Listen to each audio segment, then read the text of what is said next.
ने इराक में हवाई हमले किए हैं, अमेरिका के साथ मिलकर ये एयर स्ट्राइक की है। आपको बता दें, ईरान समर्थित मिलिशिया को निशाना बनाया गया है। बसरा में पीएमएफ मुख्यालय पर बमबारी हुई है। पीएमएफ ईरान समर्थित सशस्त्र समूहों का गठबंधन है। सऊदी पर ड्रोन हमलों के बाद यह एयर स्ट्राइक हुई है। तो यह बहुत बड़ी खबर। ईरान के खिलाफ अमेरिका इजराइल की जंग में अब सऊदी अरब भी शामिल हो गया है। सऊदी ने पहली बार अमेरिका के साथ मिलकर इराक में ईरान समर्थित मिलिशिया के ठिकानों पर हमले किए हैं। सऊदी अरब के रक्षा मंत्रालय ने बाकायदा बयान जारी कर इसकी पुष्टि की है।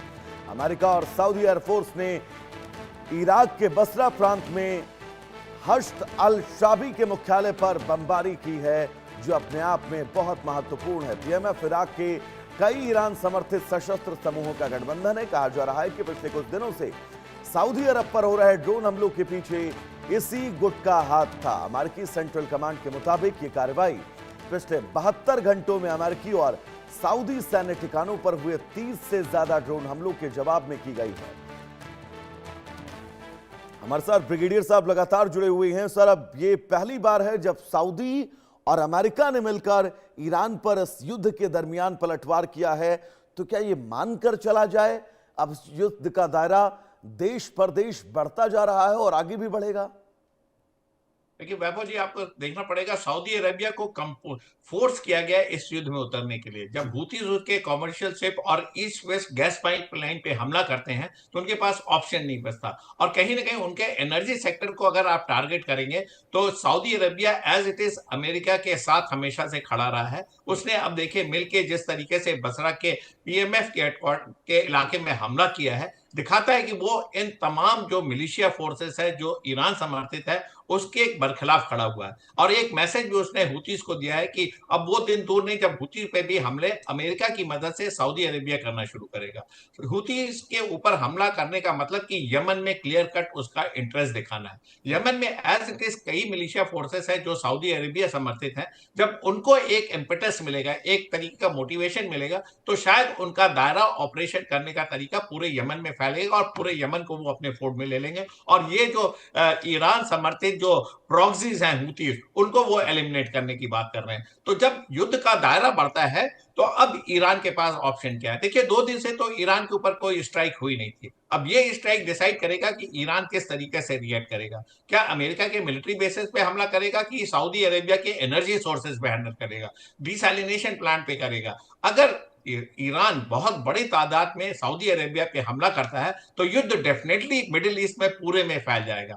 जॉर्डन एज इट इज हमले में सिर्फ एक देश बचता है, इजिप्ट। वो कब इस युद्ध में इंटर करेगा वो देखने वाली बात हो जाती है। अदरवाइज पूरा मिडिल ईस्ट जलेगा। और कितनी एनर्जी क्राइसिस होगी, किस तरीके से एनर्जी वेस्ट होगा इस इलाके में by air strike, by drone strike. तो युद्ध डेफिनेटली एक डिफरेंट लेवल पे जाता हुआ नजर आ रहा है।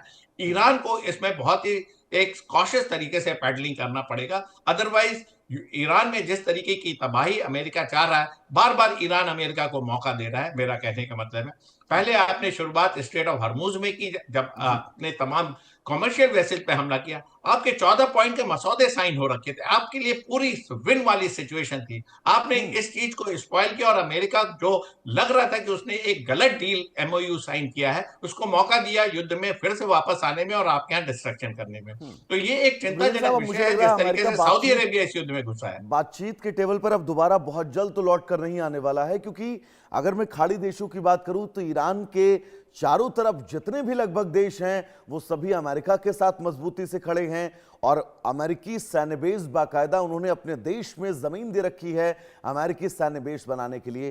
तो ईरान फिर आखिर किन स्थितियों में अपने किस भविष्य को लेकर आगे बढ़ना चाह रहा है? क्या 3 प्रॉक्सी जो उसने मिडिल ईस्ट में तैनात की हैं, उन प्रॉक्सी के आधार पर वो इस दबाव को बना पाएगा कि इस युद्ध में वो कुछ हद तक ही सही लेकिन आगे जा पाए, जो लग नहीं रहा है मुझे तो सर।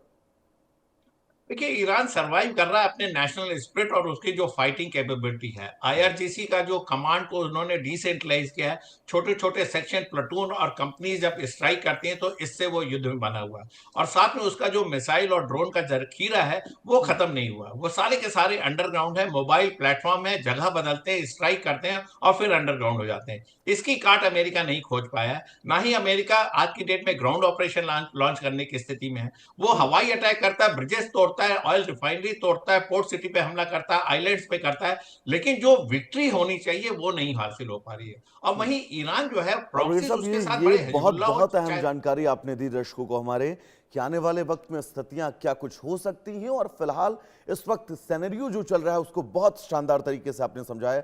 बहुत शुक्रिया सर आपका हमसे जुड़ने के लिए और इन तमाम